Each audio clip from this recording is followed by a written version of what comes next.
보통 직장인들은 자기가 얼마 갖고 있는지 잘 몰라요. 물어보면은 나 얼마 있어? 라고 정확하게 얘기하는 사람 굉장히 드뭅니다.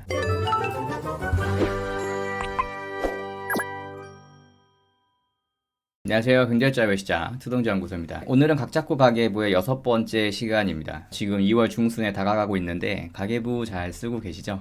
2월에 예시도 제가 이렇게 계속 올려놓고 있거든요. 이제 예시 자료도 굉장히 많아지고 있잖아요. 그래서 이거 보고 뭐 소득 분류하는 거나 소비 분류하는 게 헷갈리시는 분들은 이런 거 참고하셔서 포기하지 마시고 계속 작성을 하시기를 추천합니다. 오늘 이야기할 거는 총자산 상태표에 대해서 이야기할 거예요. 지금 제가 공유한 시트가 총 이렇게 4개가 있는데 1번, 2번, 3번, 4번이 비었잖아요. 이 4번에 들어갈 총자산 상태표를 이야기합니다. 그래서 총자산 상태표가 뭔지, 그리고 왜 작성을 하는지, 그리고 작성 어떻게 하는지, 그리고 이걸 어떻게 다운로드 받는지, 뭐 요거에 대해서 좀 이야기를 할 거예요. 직장인이어도 돈 관리를 하려면 회계적인 지식이 조금은 있어야 되는데 이게 뭐 그렇게 깊게까지는 없어도 되고 수박 겉핥기식으로 조금만 있어도 되니까 오늘 이야기도 이해하시기 어렵지 않을 거라고 생각을 해요. 시작할게요. 일단은 총자산 상태표라는 게 뭔지부터 알아야겠죠. 이거는 이제 기업의 재무상태표와 비슷한 거예요. 우리가 재무제표라는 이야기 많이 들어봤잖아요. 근데 재무제표에는 뭐 재무상태표나 손익계산서나 뭐 현금흐름표나 뭐 이런 것들을 작성을 하거든요. 그 중에 하나인 재무상태표와 비슷한 거라고 볼 수 있습니다. 총자산 상태표는 이렇게 생겼어요. 이렇게 제가 미리 예시로 넣어놨는데 2023년 총자산 상태표를 1월부터 12월까지 이렇게 작성을 하는 겁니다. 그래서 내 돈이 어디에 있고 유동자산은 얼마고 비유동자산은 얼마고 뭐 부채는 얼마고 그래서 순자산은 얼마고 이런 것들을 알기 위해서 이제 작성을 하는 거예요. 그래서 일단은 자산과 자본의 차이에 대해서를 먼저 좀 알아야 돼요. 가계부에 관심이 있고 이 정도 영상을 보실 분들이라면 충분히 아실 거라고 생각을 하지만 모르시는 분들도 있으니까 좀 간단하게 이야기할게요. 일단은 자산이라는 거는 이 부채와 자본의 합을 이야기합니다. 자산은 부채와 자본의 합. 부채는 뭐 빚이라는 거 알죠? 자본은 내가 갖고 있는 돈. 그래서 이 두 개를 합치면은 자산이 됩니다. 이런 거는 아파트를 예로 들면 좀 이해하기 쉬운데 제가 만약에 2억이 있어요. 제가 만약에 2억이 있는데 5억짜리 아파트를 사고 싶어요. 5억짜리 아파트를 사고 싶으면은 당연히 3억을 빌려야겠죠. 그래서 은행에서 3억을 빌려서 아파트 5억을 샀어요. 그러면은 제 부동산 자산은 5억이 되는 거고 제 순자산, 제 자본은 2억이 되고 제 부채는 3억이 되는 겁니다. 그래서 부채와 자본의 합이 자산이다. 부동산 자산에 5억이 있다. 이렇게 이야기를 하는 거예요. 보통 주변에 뭐 친구들한테 물어봤을 때 야, 너 얼마 있냐? 너 얼마 모았어? 이렇게 물어보면 나 한 5천만 원 정도 모았어. 뭐 이렇게 얘기를 하잖아요. 그 사람이 이야기한 5천만 원은 자본에 대한 얘기를 하는 건 아닐 거예요. 대부분은 보통 자산에 대한 얘기를 합니다. 그게 왜 그러냐면은 통장에 5천만 원이 있어요. 5천만 원 있는데 지금 2월 중순이에요. 그러면은 그 사람이 2월 초부터 2월 중순까지 카드 같은 걸 썼을 거란 말이에요. 신용카드 같은 걸. 신용카드 같은 거를 썼으면은 이 5천만 원이 그 사람의 순자산이라고 할 수는 없어요. 그러니까 순자산은 자본을 이야기하는데 약간 차이가 있지만 일단 같은 거라고 생각하시면 됩니다. 순자산은 자본을 이야기하는데 그 사람의 순자산은 5천만 원이 아닐 거예요. 왜냐면은 카드 빚이 있잖아요. 단기 부채가 있잖아요. 이거를 내가 갚아야 되는데 그 빚은 생각 안 하고 그냥 나 5천만 원 모았어. 뭐 이렇게 얘기를 하는 거죠. 근데 만약에 그 사람이 2월 초부터 2월 중순까지 500만 원 썼다. 그럼 그 사람은 너 얼마 모았어? 하면 나 4,500만 원 모았어. 4,500만 원이 내 돈이야. 이렇게 얘기하는 게 맞는 말이겠죠. 그래서 보통 직장인들은 자기가 얼마 갖고 있는지 잘 몰라요. 물어보면은 나 얼마 있어? 라고 정확하게 얘기하는 사람 굉장히 드뭅니다. 굉장히 드물지만 이 각 잡고 가계부를 사용하시는 분들은 쉽게 이야기할 수 있겠죠. 그래서 이게 총자산 상태표의 정의입니다. 다음은 재무상태표를 작성하는 목적이에요. 그러니까 총자산 상태표를 왜 작성해? 이거죠.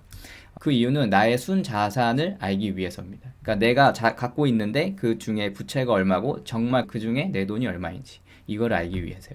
이거를 알면은 이제 경영 상태를 파악할 수 있죠. 내가 1월에는 순자산이 얼마였어? 2월에는 순자산이 얼마였어? 그러면 내가 순수 돈이 늘어난 거는 이 정도 금액이야. 이렇게 얘기를 할 수 있겠죠. 이 순자산의 흐름이 어떻게 되는지, 추이가 어떻게 되는지 보고 난 이대로만 살면 되겠다라든지 뭐 이런 생각을 할 수 있겠죠.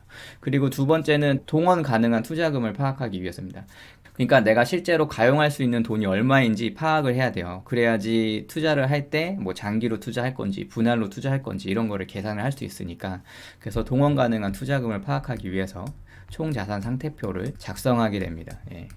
뭐 여기까지 이해되셨죠? 그러면은 이제 자산의 파악을 한번 해볼게요. 내 돈은 어디에 있을까? 이거죠. 자, 보통 직장인이어도 돈은 굉장히 산재해 있습니다. 여러 군데에 분포되어 있어요.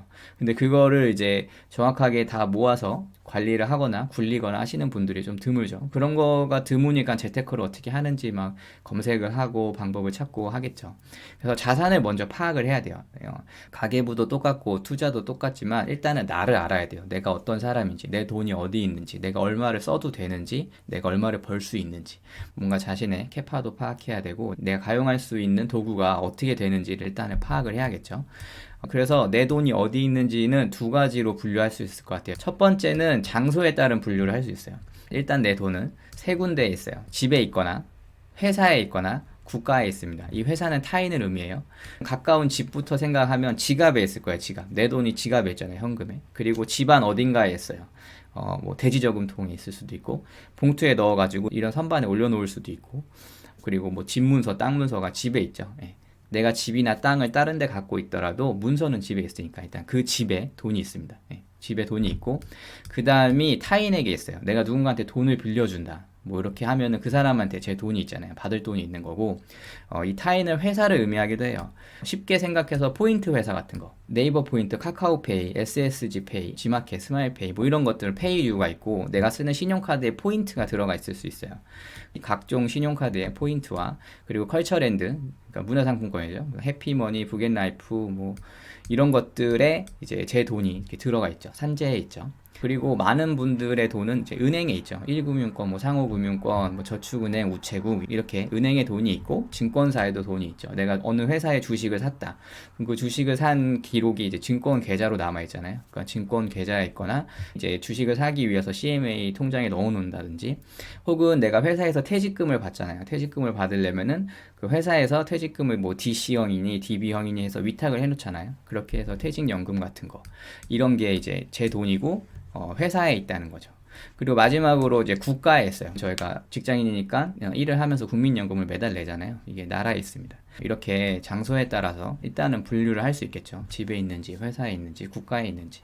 근데 이제 제가 공유할 총자산 상태표에는 국민연금을 적지 않아요. 이게 파악하기도 좀 힘들고 아예 내가 돈을 자산 운용하고 뭐 이런 거를 할 때 아예 국민연금은 그냥 내가 받을 수 없는 돈이라고 생각하고 그렇게 살고 있어요. 제때 잘 받으면 좋겠지만 일단 여기에 기대치를 최대한 낮추고 있고 이런 목록들을 총자산 상태표에 작성을 하게 됩니다. 예. 이제 여기까지가 장소에 따른 분류였고 두 번째로는 자산 형태로의 분류를 볼 수 있어요. 자산이 어떤 형태로 분류되냐면은 유동자산, 비유동자산, 유동부채, 비유동부채로 이렇게 분류가 됩니다. 부채는 빚인 거 아니까 뭐 부채라는 거 알겠고 자산도 위에서 얘기했죠. 부채와 자본의 합이다 이렇게 알고 있는데 유동은 뭐고 비유동은 뭐야 이렇게 생각할 수 있는데 이거를 이제 단위로 보면은 기간의 단위로 보면은 1년이라고 보는 거예요. 1년이라고 봐서 1년 이내에 현금화가 가능하면은 유동자산이라고 합니다. 그러니까 현금이나 뭐 저축성 예금이나 뭐 적금이나 파킹 통장이나 혹은 각종 페이료 상품권 뭐 이런 것들이 유동자산이라고 볼 수 있겠죠.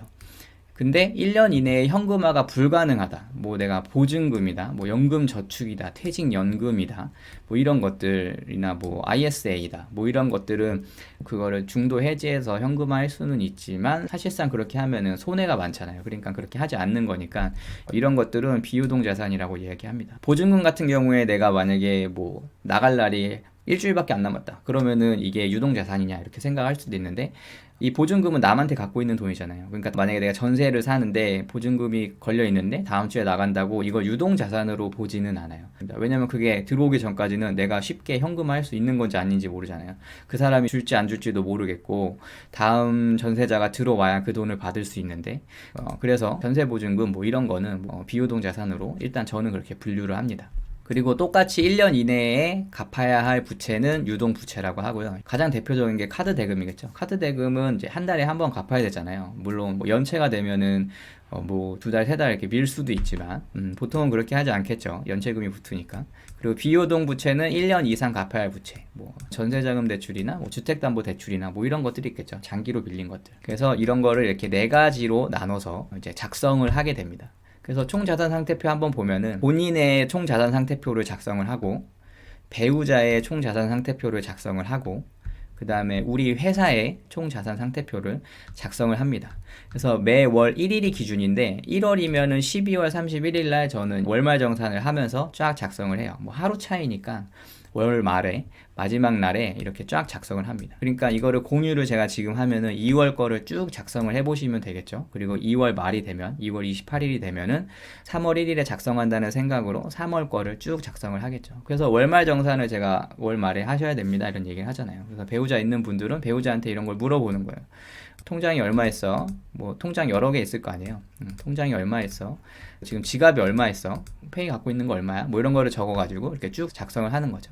쭉 작성을 하면은 이제 우리 가계 내의 총 자본금을 알 수 있습니다. 아, 우리 가계 내의 총 자본금이 4억 5천이구나. 뭐 이렇게 알 수 있어요. 이게 본인이 갖고 있는 순자산과 배우자가 갖고 있는 순자산과 그리고 회사가 갖고 있는 순자산을 다 합한 금액이에요.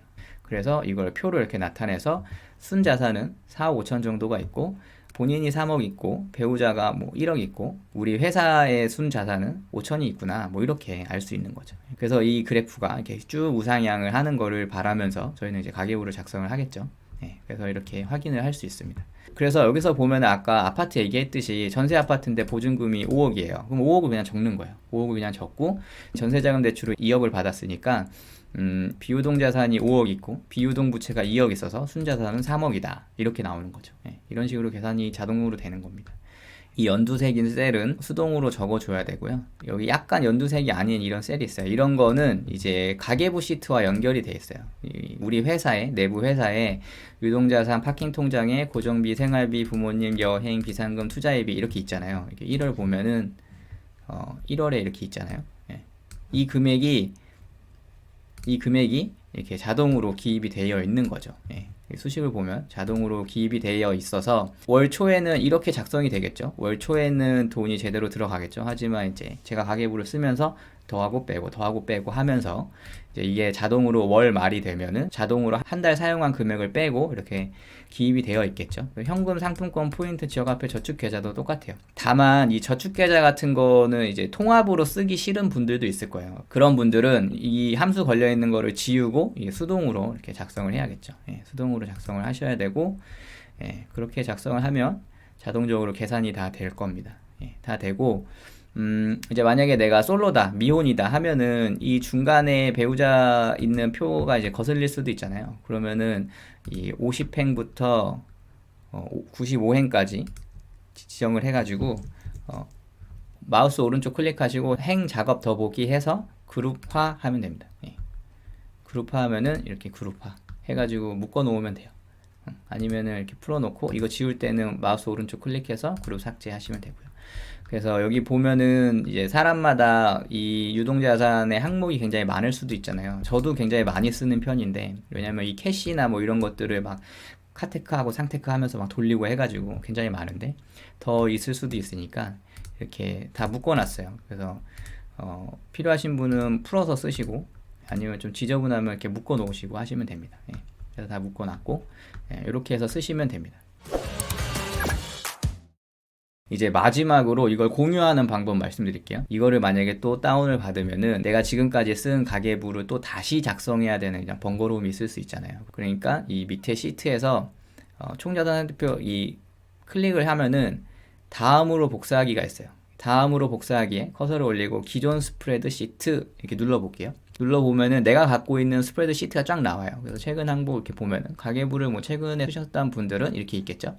자기가 갖고 있는 그 가계부가 있을 거예요. 지금 제가 공유하고 있는 게 각자거 가계부 네이버 공유인데 이걸 누르면은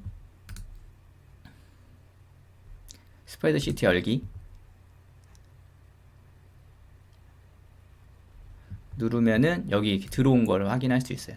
예, 이게 이렇게 들어와서 이제 이거 이렇게 잡고서 이렇게 옮겨주면 이제 1, 2, 3, 4, 5 해가지고 이제 거의 완성이 된 거죠. 근데 여기 4본이라고 써 있으니까 더블 클릭 해가지고 이걸 이렇게 지워주세요. 예, 지워주시고 이렇게 해서 복사해 가시면 됩니다.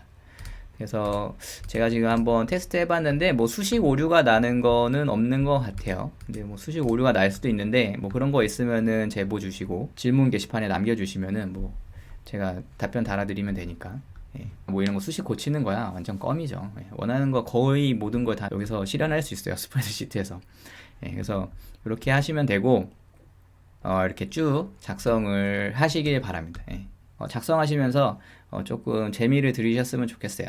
재밌어요. 하다 보면은 돈이 늘어나는 걸 보면서 이제 막 기분도 좋아지고 하니까 재밌으니까 하시면 되고, 이 영상을 만약에 처음 보시면 이거 전부 다 다운로드 받으려면 어떻게 해요? 이렇게 생각하실 수 있어요. 그런 분들은 투동자 연구소 카페로 오셔서 각잡고 가계부에 들어오시면은 이렇게 쭉 있어요.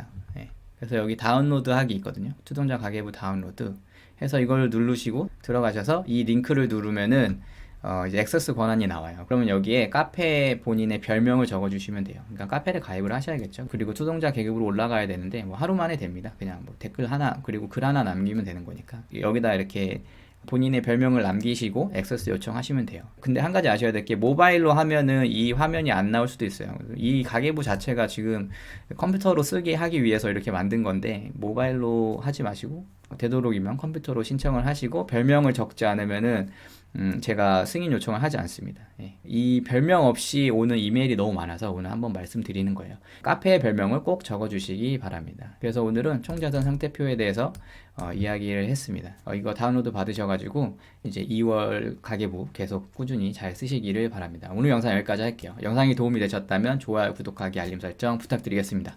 감사합니다.